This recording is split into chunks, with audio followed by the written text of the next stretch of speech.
ஒரு 10 லட்சம் நீங்கள் அட்வான்ஸ் கொண்டு போய் கொடுத்தீங்கன்னா அதுக்கு அடுத்து பார்க்குறதுக்கு 10 மாதம் ஆகும். அப்போ வந்து கார்த்திகை வந்து அன்றைக்கி இருக்கிற இயக்குநர்கள் எல்லாமே பார்த்தீங்கன்னா ஆல்மோஸ்ட் ப்ளே பாய் மாதிரி தான் யூஸ் பண்ணான். ராஜா ராஜாதி ராஜனிந்தர் ராஜா தூக்காதே வேறு எங்கும் கூஜா அப்படின்னு போடுவாங்களா, அந்த நேரத்தில் இளையராஜாவும் பீக்கில் இருக்கும். எல்லாம் முடிச்சுட்டு கேப்டன் ஓகேவா எல்லாம் முடிஞ்சா பாய் பாய் பாய் பாய் அப்படின்னு சொல்லி எந்திரிச்சு போயிடும். காசு வாங்குகிறோம், நடிக்கணும், நடிக்க கொடுக்கணுங்கிற ஒரு பொறுப்புணர்வு இருக்குது பார்த்தீங்களா, அது கார்த்திகிட்ட சுத்தமாகவே கிடையாது. Welcome to the show cinema சர்ச்சைகள். நான் உங்க விஜய் தயா. இன்னைக்கான நேர்காணல்ல நம்மளோட யார் இணைஞ்சிருக்காங்க அப்படின்னா, சினிமா விமர்சகர் மற்றும் ஆஸ்கர் மூவிஸ் தயாரிப்பாளர் பாலாஜி பிரபு அவர்கள் தான். நடிகர் கார்த்திக் மேல பல குற்றச்சாட்டுகள் போயிட்டு இருக்கு அண்ட் ரீசெண்டா வைரலாவும் போயிட்டு இருக்கு அவர் பத்தி. அதெல்லாம் என்னன்னு தான் இவர்கிட்ட பேச போறோம். வாங்க அவரை சந்திக்கலாம். வணக்கம் சார், எப்படி இருக்கீங்க? வணக்கம், நல்லா இருக்கேன். ஆக்டர் கார்த்திக் அவர் மேல் வைக்கும் குற்றச்சாட்டுகள் என்னென்ன? குற்றச்சாட்டுகள் ஷூட்டிங் சரியாக வர மாட்டார், சரியாக வந்து கோஆப்ரேட் பண்ண மாட்டார், படப்பிடிப்புக்கு ரூம் விட்டே வெளியில் வர மாட்டார், டேட்ஸ் கொடுத்தா அந்த டேட்ஸை ஹானர் பண்ண மாட்டார், பணத்தை வாங்குவார், பணத்தை வாங்கினதுக்கப்புறம் பார்த்தீங்கன்னா அவரை தொடர்ந்து அடுத்தடுத்து பார்க்க முடியுமா அப்படின்னா பார்க்க முடியாது. ஒரு 10 லட்சம் நீங்கள் அட்வான்ஸ் கொண்டு போய் கொடுத்தீங்கன்னா அதுக்கு அடுத்து பார்க்குறதுக்கு 10 மாதம் ஆகும். அந்த மாதிரி வந்து அவருடைய எப்படி சொல்கிறது, Karthik is a very good artist. அதாவது கார்த்திகை பொறுத்த வரைக்கும் பார்த்தீங்கன்னா நல்ல நடிகன்னு பேர் எடுத்தார். உண்மையாலுமே நல்ல நடிகன். கார்த்திக் மாதிரி ஒரு நடிகர் தமிழ் சினிமாவில் இருக்காங்களா அப்படின்னா இல்லை. காரணம் அப்படின்னா ஒரு யூனிக் ஸ்டைல், யார் மாதிரியும் இல்லாமல் ஒருத்தர் இருந்தால் தான் அவர் வெற்றி அடைய முடியும். அப்படி நம்ம உதாரணமாக சொல்லணும்னா சிவாஜி எம்ஜிஆர் பார்த்தீங்கன்னா அந்த காலத்தில் யார் மாதிரியும் இல்லாமல் இருப்பாங்க. அதே மாதிரி ஜெமினி கணேசன், முத்துராமன், சிவகுமார், இன்னும் பல பேர், ஜெய்சங்கர், எல்லாருமே பார்த்தீங்கன்னா அவங்களுக்கு ஒரு யூனிக் ஸ்டைல் இருக்கும். நீங்கள் யாரையுமே எடுத்து பாருங்களேன், யாரோடைய சாயலுமே இருக்காது. இப்போ ரஜினிகாந்த் எடுத்துக்கிட்டிங்கன்னா அதே மாதிரி தான். அதே மாதிரி வந்து கமல் அப்படி தான், விஜய் அஜித் அப்படி தான். விஜயும் வேற ஒரு கேட்டகரி, அஜித் வேற ஒரு கேட்டகரி, ரஜினி வேற ஒரு போலில் இருப்பார், அஜித் வந்து வேற ஒரு டிஸ்டன்ஸில் இருப்பார். ஸோ இந்த மாதிரி வந்து தனுஷ் ஆகட்டும், சிம்பு ஆகட்டும், யாராவது வந்து இவர் மாதிரி இவர் நடிக்கிறாங்கன்னு வந்து இருந்துச்சுன்னா, அப்படி ஒரு பேச்சு வந்துச்சுன்னா, இவரை இமிட்டேட் பண்ணுறாங்க, இவரை ஃபாலோ பண்ணுறாங்க அப்படிங்கிற மாதிரி ஒரு டாக் வந்துச்சுன்னா அவங்களால சஸ்டெயின் பண்ண முடியாது, சக்ஸஸ் ஆக முடியாது. ஆரம்பத்தில் பார்த்தீங்கன்னா ரஜினிகாந்த் வந்து நடிச்சிட்டு இருந்த காலத்தில் விஜயகாந்த் வந்து என்ட்ரி கொடுக்குறாரு. விஜயகாந்த் என்ட்ரி கொடுக்கும்போது வந்து இவர் பார்க்க ரஜினி மாதிரியே இருக்கார் அப்படிங்கிற மாதிரி நிறைய பேச்சு இருந்துச்சு. அந்த பக்கம் ரஜினிகாந்த், இந்த பக்கம் விஜயகாந்த் அப்படின்னும் போது நான் சொல்கிறது ஏர்லி 80s பார்த்தீங்கன்னா, ஸோ இது வந்து 2 பேரும் ஒரே மாதிரி இருக்காங்க, 2 பேரும் பார்க்கறதுக்கு ஒரே மாதிரி இருக்காங்க, ஆள் ஹைட் அண்ட் வெயிட்டு, அந்த ஹெஃப்டி லுக்கு, ஒரு மேன்லியான லுக்கு, 2 பேருமே கருப்பு, 2 பேரும் ஹேர் ஸ்டைலும் கோரமுடி, இதெல்லாம் பார்க்கும்போது இவங்க 2 பேரும் ஒன்றா இருக்காங்க அப்படின்னு நிறைய பேர் பேசினாங்க. ஆனால் நீங்கள் பார்த்தீங்க, நல்லா கவனித்து பார்த்தீங்கன்னா ரஜினியோட ஸ்டைலு அது வந்து தனியாக இருக்கும், விஜயகாந்தனுடைய ஆக்டிங் அது வந்து தனியாக இருக்கும். 2க்குமே வந்து சம்மந்தமே இருக்காது. அதனால் வந்து ஒரு எக்ஸ்க்ளூசிவான ஒரு பர்ஃபார்மன்ஸு, ஒரு எக்ஸ்க்ளூசிவாக ஒரு தனித்துவம் இருந்தால் தான் அதில் நீங்கள் வந்து சக்ஸஸ் ஆக முடியும். அப்படி வந்து இது வரைக்கும் இந்த பல வருடங்கள் தமிழ் சினிமாவுடைய வரலாற்றிலேயே கார்த்திக் மாதிரி ஒரு எக்ஸ்க்ளூசிவான ஆக்டர், கார்த்திக் மாதிரி ஒரு எக்ஸ்ட்ராடினரி ஆக்டர் நீங்கள் பார்க்கவே முடியாது. அலைகள் ஓய்வதில்லை படத்தில் தான் பாரதி ராஜா வந்து கார்த்திகை இன்ட்ரடியூஸ் பண்ணுறாரு. பாரதி ராஜா இன்ட்ரடியூஸ் பண்ணும்போது அந்த படத்தில் மிகப்பெரிய வெற்றி படமாக மாறிச்சு அந்த படம். அந்த படத்தில் கார்த்திக் ராதா பேர் பண்ணியிருப்பாங்க, சூப்பர் ஹிட். அதாவது லவ் சப்ஜெக்ட், அது கார்த்திக்குமே அப்போ ஒரு 20-21 அந்த மாதிரி தான் இருக்கும், ராதாவுமே வந்து 18 அந்த மாதிரி தான் இருக்கும். ஸோ ஒரு யங் லவ்வர்ஸு, நியூ கம்மர்ஸு அவங்க நடித்தாங்க அப்படின்னும் போது அந்த படம் பெரிய வெற்றி படமாச்சு. அந்த பாடல்கள்லாம் பார்த்திங்கன்னா எக்ஸ்ட்ரானரியாக ஹிட் ஆச்சு. ஸோ அதுக்கப்புறம் வந்து கார்த்திக் நிறைய படங்கள் வந்துச்சு, ராதாக்கு ஒரு பக்கம் நிறைய படங்கள் வந்துச்சு. ஸோ கார்த்திக் ராதா அந்த பேரே வந்து அப்போ வந்து பேசப்பட்டது. கார்த்திக் ராதா 2 பேரும் சேர்ந்து நடித்தா நல்லாயிருக்கும்னு சொல்லுவாங்க. பொதுவாக பார்த்திங்கன்னா சில பேர் ஒரு பெரிய ஹிட் அடிச்சிருச்சுன்னு வச்சுக்கோங்களேன். சின்ன தம்பின்னு ஒரு படம் வந்து பிரபு குஷ்பு நடித்தாங்க, அது பெரிய ஹிட் அடித்ததுக்கப்புறம் என்ன ஆச்சுன்னா அடுத்தடுத்து தொடர்ந்து பிரபு குஷ்பு நிறைய படத்தில் நடிச்சிருப்பாங்க. நீங்கள் பார்த்தீங்கன்னா ஏகப்பட்ட படங்கள் பிரபு குஷ்பு நடிச்சிருப்பாங்க. அந்த மாதிரி கார்த்திக் ராதாவோட பேர் வந்து அப்போ ரொம்ப பேசப்பட்டது. அப்போ வந்து கார்த்திகை வந்து அன்றைக்கி இருக்கிற இயக்குநர்கள் எல்லாமே பார்த்தீங்கன்னா ஆல்மோஸ்ட் ப்ளே பாய் மாதிரி தான் யூஸ் பண்ணாங்க. ஒரு ஜாலியான ஒரு கேரக்டரு, ஒரு லவ்வபிள் பாய், ஒரு சேட்டை பண்ணுற பையன், அந்த மாதிரி தான் யூஸ் பண்ணாங்க. ஒரு உதாரணம் சொல்லணும்னா பாரதி ராஜாவே பார்த்தீங்கன்னா வாலிபமை வாவான்னு ஒரு படம் எடுத்தார். அதுக்கப்புறம் பார்த்தீங்கன்னா இளம் ஜோடிகள்னு ஒரு படம் வந்துச்சு. ஸோ அந்த நேரத்தில் அப்படி நடிச்சிட்டு இருந்தார். அதுக்கப்புறம் வந்து ராமநாராயணன் சார் படத்தில் நிறைய படத்தில் நடிச்சிட்டு இருந்தார். தொடர்ந்து வந்து விசு படத்தில் நடித்தார். இந்த மாதிரி நடிச்சிட்டு இருக்கிற காலகட்டங்களில் அவருக்கு கொஞ்சம் சரிவும் ஏற்பட்டுச்சு. அதாவது மார்க்கெட் வந்து கொஞ்சம் டவுன் ஆக ஆரம்பிச்சிச்சு. அது காரணம் என்னென்னா அவருடைய கதை தேர்வு, இயக்குனர் தேர்வு, தயாரிப்பாளர் தேர்வுலாம் கொஞ்சம் மிஸ் பண்ணார். ஒரு முத்துராமனோட சன்னா இருந்தால் கூட, ஒரு சினிமா பின்புலம் இருந்தவராக இருந்தால் கூட கார்த்திக் நடிக்க வந்தோன்னே அலைகள் ஓய்வுதில்லை வந்து ரிலீஸ் ஆன காலகட்டங்கள்லேயே பார்த்தீங்கன்னா முத்துராமன் சார் வந்து இறந்துட்டார். ஊட்டியில் ஒரு ரஜினிகாந்த் படப்பிடிப்புக்கு போய் அந்த படப்பிடிப்பில் வந்து ஊட்டியில் காலையில் வாக்கிங் போகும்போது ஹார்ட் அட்டாக்ல வந்து முத்துராமன் சார் இறந்துட்டார். சினிமா பின்புலம் இருந்தும் முத்துராமன் சார் ஒரு பெரிய நடிகராக இருந்தும் கார்த்திக்கு வந்து கைட் பண்ணுறதுக்கு ஆள் இல்லாமல் போச்சு. அதனால் கதை தேர்வெல்லாம் சரியில்லாமல் கொஞ்சம் சரி வந்துச்சு. ஸோ அந்த நேரத்தில் தான் பார்த்திங்கன்னா மணிரத்னனுடைய மௌனராகம் படம் வருது. மௌனராகம் படத்தில் வந்து பார்த்திங்கன்னா மோகன் என்ற ரேவதி தான் வந்து ஹீரோயினாக நடிச்சிருப்பாங்க. ஆனால் ஒரு 20 மினிட்ஸ் மட்டும் கார்த்திக் வந்து நடிப்பார் அந்த படத்தில். அந்த கேரக்டரை வந்து எக்ஸ்ட்ராடனரியாக பண்ணியிருப்பார். அதாவது அவருடைய ஸ்டைலு, அவர் பேசுகிற விதம், அந்த ரேவதி கிட்ட அவர் பேசுகிற விதம், அந்த ரெஜிஸ்டர் ஆஃபீஸில் வந்து ரேவதி வந்து நிற்பாங்க. அவர் வந்து ரேவதியை பார்க்க வருவார். அப்போ வந்து ரேவதி கண் முன்னாடியே பார்த்திங்கன்னா ஒரு போலீஸ் ஷூட் அவுட்டில் வந்து அவர் இறந்து போவார். ஸோ அதெல்லாம் பார்த்திங்கன்னா பிரமாதமாக நடிச்சிருந்தார். அதுவும் இல்லாமல் ரேவதியோட அப்பா வந்து பக்கத்தில் ஒரு ஹோட்டலில் சாப்பிட்டுட்டு இருக்காருன்னோன்னா அவருடைய பேர் சொல்லி கூப்பிடுவார், மிஸ்டர் சந்திரமௌலி, மிஸ்டர் சந்திரமௌலி அப்படின்னு பார்த்தீங்களா. அந்த அந்த அந்த எப்படி சொல்லுது, அதெல்லாம் வந்து பெருசாக பேசப்பட்டது அந்த காலத்தில். அந்த படத்தினுடைய மௌனராகத்தினுடைய மிகப்பெரிய வெற்றிக்கு கார்த்திக் ஒரு காரணம். கார்த்திகனுடைய அந்த 20 நிமிஷ போர்ஷன் தான் அந்த படத்தையே ஒரு வெற்றி படமாக மாற்றுச்சு. அதுக்கப்புறம் கார்த்திக் மேலே தயாரிப்பாளர்கள், இயக்குநர்களுக்கெல்லாம் பார்வையே மாற ஆரம்பிச்சிச்சு. ஒரு வாலிபமே வா ஒரு இளம் ஜோடிகள் மாதிரி படத்தில் நடிச்சிருந்த கார்த்திக்கு அதுக்கப்புறம் பார்த்திங்கன்னா இப்படி பிரமாதமாக நடிப்பாரா, இந்த அளவுக்கு வந்து திறமைகளை வெளிப்படுத்தக்கூடிய ஒரு நடிகரா அப்படின்னு பார்க்க ஆரம்பித்தாங்க. அடுத்து இம்மீடியட்டாக பார்த்திங்கன்னா உங்களுக்கு வந்து ஒரு படம் வந்துச்சு. அதாவது வந்து என்ன சொல்ல, அக்னி நட்சத்திரம். அந்த படத்தில் ஒரு பாட்டு அது வந்து பெரிய ப்ளஸ்ஸாக இருக்கும் கார்த்திக்கு. அதாவது ரயில்வே ஸ்டேஷனில் ஆடுவார், ராஜா ராஜாதி ராஜனிந்தர் ராஜா தூக்காதே வேறு எங்கும் கூஜா அப்படின்னு போடுவாங்களா. அந்த நேரத்தில் இளையராஜாவும் பீக்கில் இருந்தார். இளையராஜா போட்ட பாட்டு தான் இது. வந்து அப்போ என்ன பேசப்பட்டதுன்னா, இளையராஜா அவருக்காண்டியே போட்டுக்கிட்ட பாட்டு. இளையராஜா, ராஜா தானே அவர் பேரும். ஸோ அதனால் அவருக்காண்டி போட்டுக்கிட்ட பாட்டு. இந்த படத்தில் கார்த்திக் அந்த டான்ஸ் மூமெண்ட்ஸ்லாம் நீங்கள் பார்த்தீங்கன்னா, இப்போ பார்த்தீங்கன்னா கூட கேர்ள்ஸ் எல்லாம் ரொம்ப லைக் பண்ணுவாங்க, ஏன் பாய்ஸே ரொம்ப லைக் பண்ணுவாங்க. காலேஜ் கோயிங் யங்ஸ்டர்ஸ் இருக்காங்களே அவங்களாம் வந்து கார்த்திக் படத்தை வந்து கூட்டமாக பார்க்க ஆரம்பிச்சிட்டாங்க. ஒரு ஸ்டைல் ஹீரோவாக கார்த்திக் வந்து பார்க்க ஆரம்பிச்சிட்டாங்க. அது பெரிய ப்ளஸ் பாயிண்ட் ஆச்சு. அதுக்கப்புறம் பார்த்தீங்கன்னா இம்மீடியட்டாக பார்த்தீங்கன்னா வருஷம் 16ன்னு ஒரு படம் வந்துச்சு. அந்த படம் வந்து நாகர்கோவில் சைடு, அந்த தக்கலை, அந்த நாகர்கோவில் சைடு எடுக்கப்பட்ட படம். ஒரு வில்லேஜில் ஒரு பாய், அந்த பையன் வந்து ஒரு காதல் பண்ணுறான் அப்படின்னும் போது அந்த பேர் வந்து குஷ்பு. ஃபஸ்ட்டு டைமாக கார்த்திக் குஷ்பு பேர் காம்பினேஷனு. அந்த படத்தில் சாங்ஸ் எல்லாம் எக்ஸ்ட்ராடனரியாக இருக்கும். அந்த படத்தினுடைய டேரக்டர் வந்து பாசில் தான் பின்னாடி வந்து விஜயை வச்சு வந்து காதலுக்கு மரியாதை எடுத்து ஒரு சூப்பர் டூப்பர் படம் ஹிட் கொடுத்தவர். ஸோ அவர் வந்து அந்த மேக்கிங்கில் எக்ஸ்ட்ராடனரியாக பண்ணியிருந்தார். அந்த படம் பண்ணதுக்கப்புறம் கார்த்திக் வேறு ஒரு மார்க்கெட் ஏறிச்சு. அதாவது மௌனராகத்தில் வந்து 20 நிமிஷம் தான் பண்ணியிருந்தார். அக்னி நட்சத்திரத்தில் பார்த்தீங்கன்னா ஒரு பக்கம் பிரபு இருப்பார், ஒரு பக்கம் கார்த்திக் இருப்பார். அது வந்து டிவைடடாக 2 ஹீரோ சப்ஜெக்ட்டு. இந்த வருஷம் 16 பார்த்தீங்கன்னா ஒரு சோலோ ஹீரோவை வந்து ஷூர் ஷாட் அடித்தார். அதுக்கப்புறம் பார்த்தீங்கன்னா கிழக்கு வாசல், அமரன், நிறைய படங்கள், எல்லா படங்களுமே வெற்றி படங்கள். அப்புறம் சங்கிலி முருகன் இருக்கார் இல்லையா, அவருடைய படங்கள் தொடர்ந்து நடித்தார். அந்த பாண்டி நாட்டு தங்கம் இந்த மாதிரி. ஸோ கார்த்திக் ஒரு நல்ல ஒரு எக்ஸ்ட்ராடனரியான ஒரு ஆக்டர்.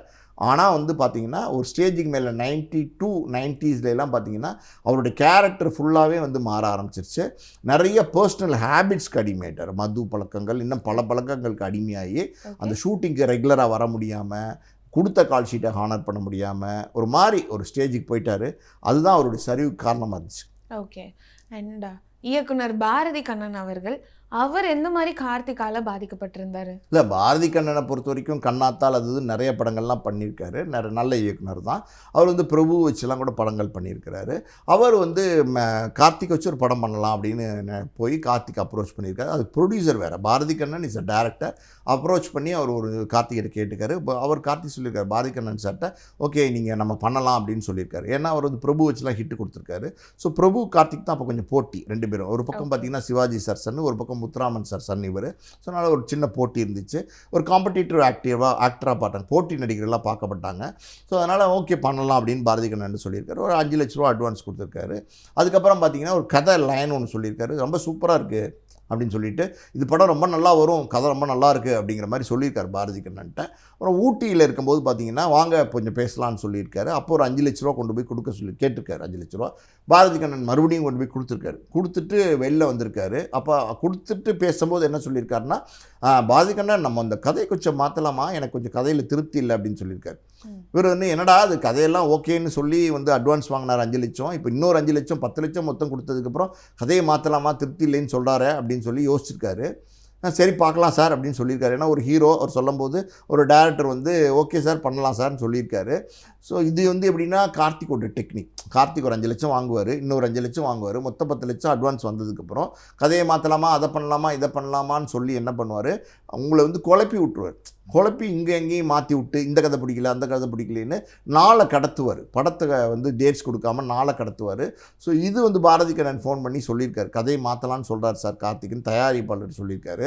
தயாரிப்பாளர் அதுக்குள்ளே யாரோ சொல்லிட்டாங்க போல், கார்த்திக் கிட்ட பணம் போச்சுன்னா வாங்க முடியாது, கார்த்திக் வந்து டேட்ஸே கொடுக்க மாட்டார், ட்ரபிள்சம் ஆர்டிஸ்ட் அப்படின்னு சொல்லியிருப்பார் போல்.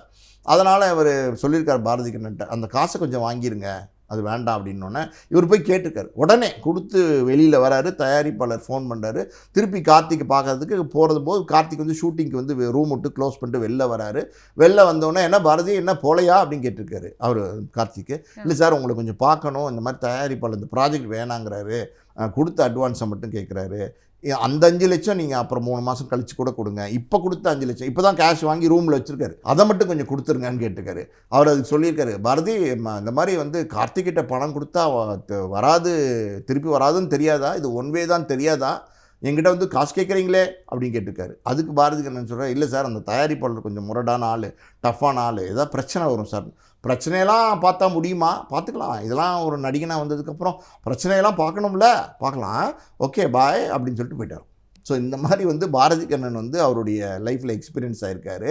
அதுக்கப்புறம் என்னாச்சுன்னா இந்த பணம் கேட்டு வந்து விஜயகாந்த் அன்னைக்கு வந்து நடிகர் சங்க தலைவராக இருக்கார். விஜயகாந்த் போய் சொல்கிறாங்க, இந்த மாதிரி வந்து கேப்டன் இந்த மாதிரி வந்து பணம் கொடுக்க மாட்டேங்கிறார் அப்படின்னோடனே இதே மாதிரி வந்து ஒரு 7-8 பேர் வந்து தயாரிப்பாளர் வந்து கம்ப்ளைண்ட் பண்ணியிருக்காங்க. அதில் பார்த்தீங்கன்னா ரோஜா கம்பைன்ஸ் காஜா மொய்தீன் இருக்கார் இல்லையா, அவருமே ஒரு தயாரிப்பாளர் வந்திருக்காரு அந்த கம்ப்ளைண்ட் பண்ணவரில். ஸோ இவங்க எல்லாம் விஜயகாந்த் வந்து காலையில் 10 மணிக்கு வந்துருங்க அப்படின்னு சொல்லியிருக்காரு. கார்த்திக் எப்படியும் 11-12 மணிக்கு வருவார், கொஞ்சம் லேட்டாக தான் வருவார், வெயிட் பண்ணுங்கன்னோடனே எல்லாருமே விஜயகாந்த் வீட்டில் வெயிட் பண்ணியிருக்காங்க. ஸோ கார்த்திக் பார்த்தீங்கன்னா 12க்கும் வரல, 1க்கும் வரல, 2க்கும் வரல, 3க்கும் வரல, 4க்கும் வரல, 5 மணிக்கு கேஷுவலாக காரில் வந்து இறங்கியிருக்காரு. கையில் ஒரு இந்த ப்ரீஃப் கேஸ் மாதிரி வச்சுருப்பாங்களே, இந்த எக்ஸிக்யூட்டிவ்ஸ் மெடிக்கல் ரெப்லாம் வச்சுருப்பாங்கல்ல, அந்த மாதிரி ஒரு ப்ரீஃப் கேஸை கையில் வச்சுக்கிட்டு ஹாய் ஹாய் ஹாய் ஹாய் அப்படின்னு சொல்லிட்டு உள்ளே வந்திருக்காரு. அதாவது நல்லா இருக்கீங்களா, ஹாய் செல்லாம் அப்படின்ட்டு இருக்காரு. அதாவது இவர்கிட்ட காசு கொடுத்து காசு திரும்பி வராமல் பார்த்தீங்கன்னா எல்லோரும் கோவத்தில் உட்காந்துருக்காங்க இந்த ப்ரொடியூசர்ஸ் எல்லாம். இதை வந்து பஞ்சாயத்து பண்ணுறதுக்காண்டி விஜயகாந்த் உட்காந்துருக்காரு. இதெல்லாம் எதையுமே கவலைப்படாமல் ப்ரொடியூசர்ஸ்ட்டை போய் காசு வாங்கிட்டு திருப்பி கொடுக்கல, அவங்ககிட்ட போய் ஹாய் செல்லாம் நல்லா இருக்கீங்களா அப்படின்னு கேட்குறான். கேட்டு வந்து உட்காந்துருக்காங்க. என்ன பிரச்சனை, ஓகே ஓகே ஒன்றும் பிரச்சனை இல்லை அப்படின்னு சொல்லிட்டு ஒரு சின்ன பிட்டு மாதிரி பேப்பர் ஒரு கட்டு எடுத்து அதில் வந்து ஜனவரி பிப்ரவரி உங்களுக்கு, மார்ச் ஏப்ரல் உங்களுக்கு, ஜூன் ஜூலை உங்களுக்கு அப்படின்னு வந்து எல்லாருக்குமே தேதி எழுதி கொடுக்குறாராம். கால் ஷீட் கொடுக்குறேன் அப்படிங்கிற பேரில் கொடுத்துட்டு அந்த காஜா மைதீன் ப்ரொடியூசர் மட்டும் கோவப்பட்டார் போல், சேர் எடுத்து அடிக்க போயிருக்காரு. பாரதி கண்ணன் தான் சொல்லியிருக்காரு. அப்போ அவர் என்ன காரணம் அப்படின்னா அவர் 60 lakhs கொடுத்துருந்துருக்காரு அட்வான்ஸாக. 60 3 படத்துக்கு இப்போ நடித்து கொடுக்குறதுக்கு மொத்த காசே வந்து 60 லட்சம் வாங்கிட்டு அவருக்கு மொத்தமாகவே நடிக்க போகலைன்னும் போது அவர் கோவம் வந்திருக்கு.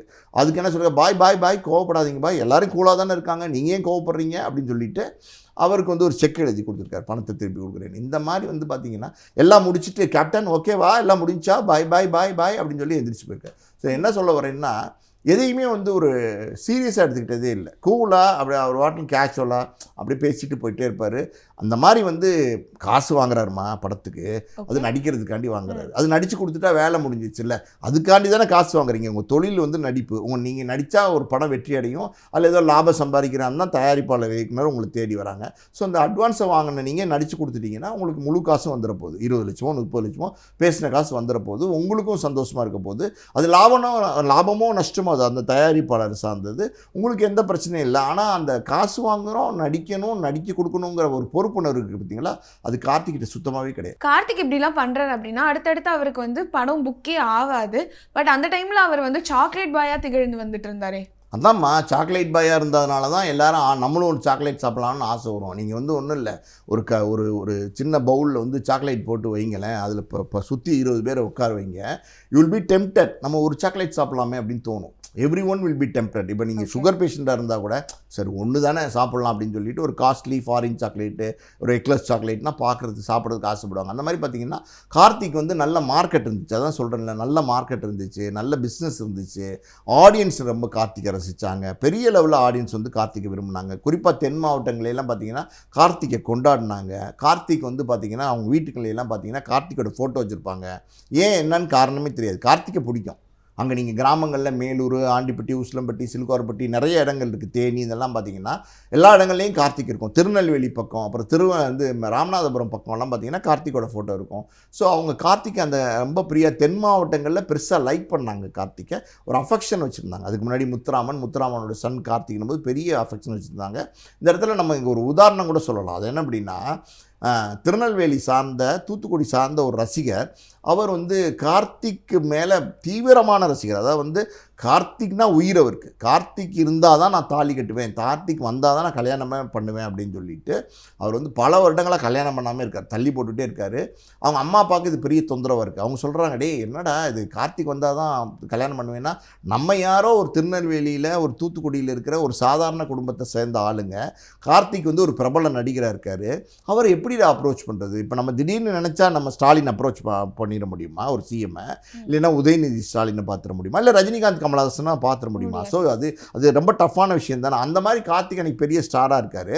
ஸோ அவரை பார்த்து அவருக்கு ஒரு கல்யாணத்துக்கு கூப்பிட்டு எப்படி கொண்டு இதெல்லாம் பண்ணுறதுங்கிறதுல நிறைய குழப்பங்கள்லாம் இருந்திருக்கு. எப்படி அப்ரோச் பண்ணுறதுலையே பார்த்தீங்கன்னா தள்ளி தள்ளி தள்ளி தள்ளி போயிருக்கு. 40 வயசாச்சு. அப்பயும் அந்த ரசிகர் என்ன சொல்கிறாருன்னா, கார்த்திக் தாலி எடுத்து கொடுத்தா தான் நான் கல்யாணம் பண்ணுவேன், இல்லைன்னா பண்ண மாட்டேன்னு பிடிவாதமாக இருக்காரு. இதனடா வம்பா போச்சேன்னு சொல்லிட்டு அதுக்கப்புறம் அவங்க அம்மா அப்பா சென்னை கிளம்பி எப்படி கார்த்திகை பார்க்குறது அப்படின்னு சொல்லி நடிகர் சங்கம் அங்கே இங்கே யாரோ சினிமா யாராவது தெரிஞ்சவங்க இருப்பாங்கள்ல, அதில் ஒரு சினிமாவில் ஒர்க் பண்ணுற ஒரு லைட் பாயாக இருக்கலாம், ப்ரொடக்ஷன் பாயாக இருக்கலாம், ஒரு கேமரா அசிஸ்டண்ட்டாக இருக்கலாம், ஒரு அசிஸ்டன்ட் டைரக்டராக இருக்கலாம், எங்கேயோ ஏதோ அப்ரோச் பண்ணி கார்த்திக் மேனேஜர்கிட்ட போயிருக்காங்க. அப்போ கார்த்திக் மேனேஜர் கஃபார்னு ஒருத்தர் தான் கார்த்திக் மேனேஜராக இருந்தார். அப்போ இப்போ தயாரிப்பாளர் அவர் கிட்ட போய் சொல்லியிருக்காங்க, இந்த மாதிரி ஒரு சிச்சுவேஷன், எங்கள் பையன் கல்யாணமே பண்ணிக்க மாட்டேங்கிறான், அதுவும் எங்கள் ஊரில் கல்யாணம் பண்ணணும், எங்கள் ஊரில் எங்கள் கிராமத்தில் எங்கள் இப்போ சொந்தக்காரவங்க இருக்க இடத்துல கார்த்திக் தாலி எடுத்து கொடுக்கணும், அதை நீங்கள் எப்படியாவது ஏற்பாடு பண்ணுங்கள் அப்படின்னோடனே, கார்த்திக் நான் ஒரு மீட்டிங் அரேஞ்ச் பண்ணுறேன், பயங்கர பிஸியாக இருக்கார், இந்த நேரத்தில் திருநெல்வேலிக்கு வர முடியுமான்னு எனக்கு தெரியல. ஏன்னா அன்றைக்கி மதுரை வரைக்கும் தான் ஃப்ளைட்டு, நீங்கள் தூத்துக்குடிக்கெலாம் ஃப்ளைட் கிடையாது அன்றைக்கி. ஸோ ஸ்ட்ரைட்டாக இறங்கி போனோம் கல்யாணம் பண்ணோம் அந்த கதை கிடையாது. ஸோ மதுரையிலேருந்து நீங்கள் ரோடு வழியாக நீங்கள் ஒரு 4 மணி நேரம் போய் தூத்துக்குடியில் பார்த்து கல்யாணம் பண்ணி வச்சுட்டு வரதுன்னா you will be losing a full day. So பிஸியாக இருக்கிற ஒரு ஆர்டிஸ்ட் எப்படி இருந்தாலும் ஷூட்டிங் போக மாட்டார்னு வச்சுங்க, அது தனி கதை. பிஸியாக இருக்கிற ஒரு ஆர்டிஸ்ட் எப்படி கொண்டு வரது அப்படிங்கிறதுனால அந்த கஃபாருங்கிற மேனேஜர் இந்த குடும்பத்தை கார்த்திகை பார்க்குறதுக்கு, இந்த பையனை கார்த்திக் பார்க்குறதுக்கு ஒரு அப்பாயின்மெண்ட் பண்ணி ஏற்பாடு பண்ணி கொடுத்துருக்காரு. இந்த பையன் கார்த்திகை பார்த்தோன்னே ஓடி போய் காலில் விழுந்திருக்கான். காலை கட்டி பிடிச்சிக்கிட்டு, சார் நீங்கள் வந்தால் தான் நான் கல்யாணம் பண்ணுவேன், நீங்கள் வரலைன்னா நான் கல்யாணமே பண்ண மாட்டேன், நீங்கள் தான் எனக்கு தாலி எடுத்து கொடுக்கணும் அப்படின்னோடனே கார்த்திக்கே புரியல. ஒய் ஏன் மேலே இவ்வளோ பிரியம் அப்படி கேட்காரு. தெரியாது சார் எனக்கு, ஆனால் உங்களுக்கு பிடிக்கும் சார், நீங்கள் வாங்க கல்யாணம் பண்ணுவீங்க சார், தாலி எடுத்து கொடுங்க சார்னு சொன்னோன்னே கார்த்திக் என்ன பண்ணுறாரு, இதை பார்த்துட்டு மெல்ட் ஆகிட்டு ஓகே நான் வரேன் அப்படின்னு சொல்லிட்டார். வரேன்னு சொன்னோன்னா மதுரைக்கு கார்த்திக் ஃப்ரீயாக இருக்கிற தேதியில் கல்யாணம் குறிச்சிருக்கிறாங்க, முகூர்த்தம் குறிச்சிருக்காங்க, கல்யாண தேதி அனௌன்ஸ் பண்ணியிருக்காங்க. இவர் மதுரையில் ஏர்போர்ட்டில் இறங்கி கார் வழியாக போகிறார். போனால் கார்த்திக் வந்திருக்காருன்னு தெரிஞ்சு திபுன்னு கூட்டம் வந்துருச்சு, பயங்கரமான க்ரௌடு வந்துருச்சு. அதாவது கார்த்திக்கோட காரே இந்த கூட்டத்துக்குள்ளே சிக்கிக்கிச்சு. அந்த அளவுக்கு பார்த்தீங்கன்னா அந்த தென் மாவட்டங்களில் கார்த்திக் மேலே ஒரு வெறித்தனமான ரசிகர்கள் இருந்தாங்க, வெறித்தனமான ஆடியன்ஸ் கார்த்திகை விரும்பினாங்க.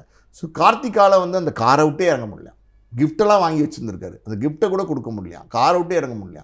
ஆனால் இன்னும் ஒரு 4 கிலோமீட்டர் போனால் தான் மண்டபத்தை ரீச் பண்ண முடியும். ஆனால் அந்த ஊர் சென்டராக வரும்போது, இந்த பஸ் ஸ்டாண்ட்லாம் சொல்லுவாங்கள்ல, அந்த மாதிரி சென்ட்ரு ஏரியாவுக்கு வரும்போது சுற்றி கூட்டத்தில் எங்கேயுமே கார்த்திகை நகரவே விடலை. காரே போக முடியாதுன்னா நீங்கள் என்ன பண்ணுவீங்க? காருக்குள்ளே இருக்கிற கார்த்திகே போக முடியாதுன்னா நடந்து எப்படி போக முடியும் கல்யாண மண்டபத்துக்கு 4 கிலோமீட்டர் அந்த வெயிலில்?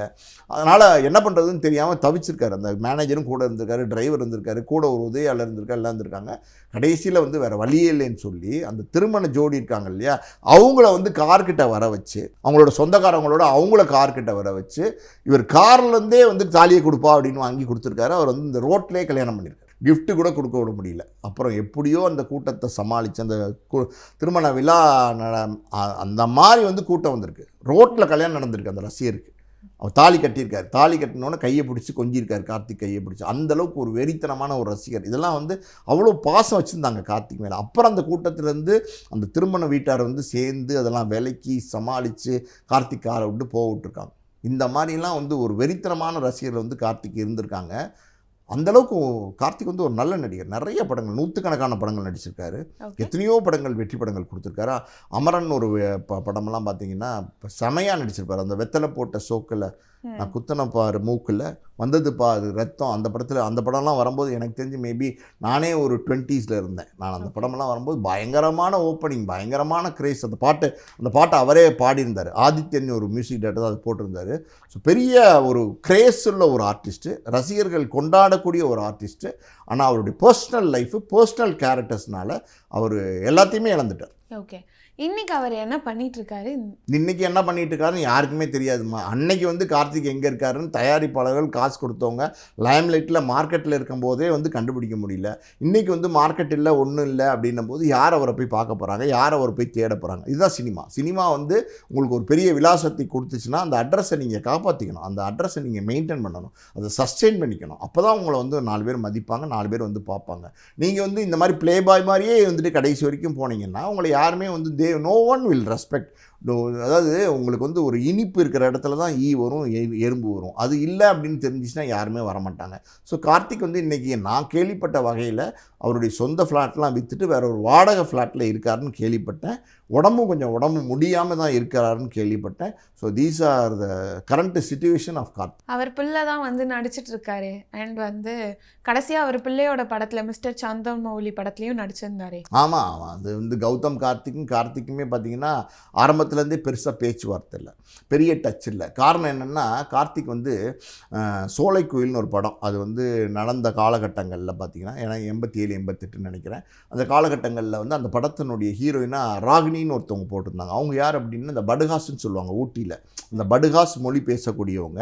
அவங்க வந்து ரொம்ப ட்ரெடிஷ்னலான ஆட்கள் ஊட்டியில். அந்த பெண்மணியோட காதல் ஏற்பட்டு அவர் வந்து ஊட்டியிலே இந்த திருமணத்தை பண்ணிட்டார். அதாவது வந்து அதுக்கப்புறம் ஒரு ரிசப்ஷன் தான் வச்சாரே தவிர திருமணம் வந்து ஊட்டியிலே ஒரு கோயிலில் நடந்துருச்சு. ஸோ அதுக்கப்புறம் கௌதம் கார்த்திக், அவருக்கு இன்னொரு தம்பி கூட இருக்கார். இவங்கெல்லாம் பிறந்ததுக்கப்புறம் அவருடைய, அதாவது அந்த ராகினின்னு இருக்காங்க இல்லையா, அவங்களுடைய ஓன் சிஸ்டரே 2வது திருமணம் செஞ்சிட்டார். அவங்களுக்கு கூட ஒரு பையன் இருக்காங்க. ஸோ வந்து இது திருமணம் செஞ்சுட்டு இப்போ அக்கா தங்கச்சி 2 பேரையுமே வந்து பார்த்திங்கன்னா வீட்டுக்கு வரதில்லை, குழந்தைங்கள பார்க்குறதில்ல, குழந்தைங்கள கேர் பண்ணுறதில்ல. நீங்கள் ஒரு குடும்பத் தலைவனாக நடந்துக்கணும்ல, கல்யாணம் ஆயிடுச்சு, குடும்பத் தலைவனாக நடந்துக்கணும்ல, உங்களுக்கு பிள்ளைக்கு தேவையானதை, மனைவிக்கு தேவையானதை கொடுக்கணும்ல. எதுவுமே கொடுக்கல, எதுவுமே கேர் இல்லை. பணம் மட்டும் கொடுத்தா போதுமா?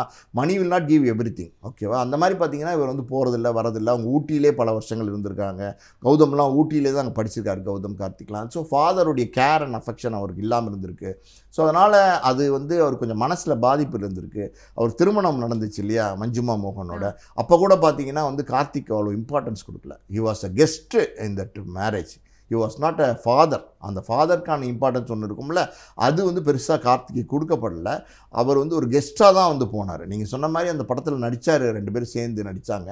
அது ஒரு தயாரிப்பாளர் ஒரு படம் பண்ணாங்க, ஒரு ப்ராஜெக்ட் பண்ணுறாங்கன்னும் போது போத் வில் பி பெய்ட், 2 பேருக்குமே சேலரி கிடச்சிருக்கும். அதனால் வந்து ஓகே. இப்போ கௌதம் கார்த்திக் வந்து யாரோ ஒரு நடிகரோட நடிக்க போகிறாரு, அது அப்பாவாக இருந்துட்டு போனால் நடிக்கட்டும்ன்ற மாதிரி தான். பட் அந்த அஃபெக்ஷன் அண்ட் கேர் லவ் வந்து கௌதம் கார்த்திக்கு சின்ன வயசுலேருந்தே கார்த்திக்கிட்டேருந்து கிடைக்காதனால கார்த்திக் மேலே வந்து அவருக்கு பெரிய அஃபெக்ஷனும் இதுவும் கிடையாது. ஸோ இன்றைக்கி கௌதம் கார்த்திக்குமே பெரிய மார்க்கெட் இல்லை. ஓகே. அண்ட் கார்த்திக் குட் சைடுன்னு பார்த்தீங்கன்னா நிறைய பேர் என்ன சொல்கிறாங்கன்னா பண உதவிலாம் இவர் வந்து பண்ணியிருக்காரு, நிறையா ஹெல்ப்லாமும் பண்ணியிருக்காரு அப்படின்ற மாதிரி. இதை பற்றி உங்களோட பார்வை? அதாம்மா நான் சொல்கிறேன், கார்த்திக் வந்து நான் மொத்தமாக நல்லவர் இல்லைன்னே சொல்லலை, கெட்டவர்னு சொல்லலை. புரியுது உங்களுக்கு வந்து நீங்கள் உங்களுடைய நடவடிக்கை தான் எல்லாத்துக்கும் காரணம். அன்றைய சூழலில் நீங்கள் எப்படி நடந்துக்கிறீங்க, what is your want and needs, எப்படி நீங்கள் வந்து பதிலுக்கு மற்றவங்களுக்கு கொடுக்குறீங்க, எப்படி உங்களுக்கு ஒரு லவ் அண்ட் அஃபெக்ஷன் கிடைக்குதோ அதுக்கு பதிலுக்கு நீங்கள் வந்து லவ் அண்ட் அஃபெக்ஷனை மற்றவங்களுக்கு கொடுக்குறீங்க, இதெல்லாம் வச்சு தான் வந்து ஒரு விஷயத்தை முடிவு பண்ணுவாங்க. ஸோ கார்த்திகை பொறுத்த வரைக்கும் நிறைய உதவிகள்லாம் செஞ்சுருக்காரு, இல்லைன்னு நம்ம சொல்லலை. ஆனால் பார்த்தீங்கன்னா என்ன தான் நீங்கள் வந்து எப்படி சொல்கிறது, விரலுக்கு இறைச்ச நீர்னு சொல்லுவாங்க. அதாவது வந்து நெல்லுக்கு பாயிற நீர், அது நெல்லுக்கு பாஞ்சிச்சுன்னா உங்களுக்கு வந்து அது வளைஞ்சு நெல்மணியாக கிடைக்கும், உங்களுக்கு சாப்பிட்றதுக்கு அரிசி கிடைக்கும். அது புல்லுக்கு பாஞ்சு உங்களுக்கு என்ன போகுது. அது மாதிரி வந்து பார்த்திங்கன்னா இவர் செய்த உதவிகள்லாம் வந்து பெருசாக பேசப்படாமல் போனதுக்கு காரணம் அதுதான். Okay sir. ஸோ கார்த்திக் பற்றி ரொம்ப அழகாகவே எடுத்துருத்தீங்க. நேரத்துக்கு நன்றி. மீண்டும் இன்னொரு சினிமா சர்ச்சைகள் எபிசோடில் உங்களை வந்து சந்திக்கும் வரை this is Vijay Daya signing off.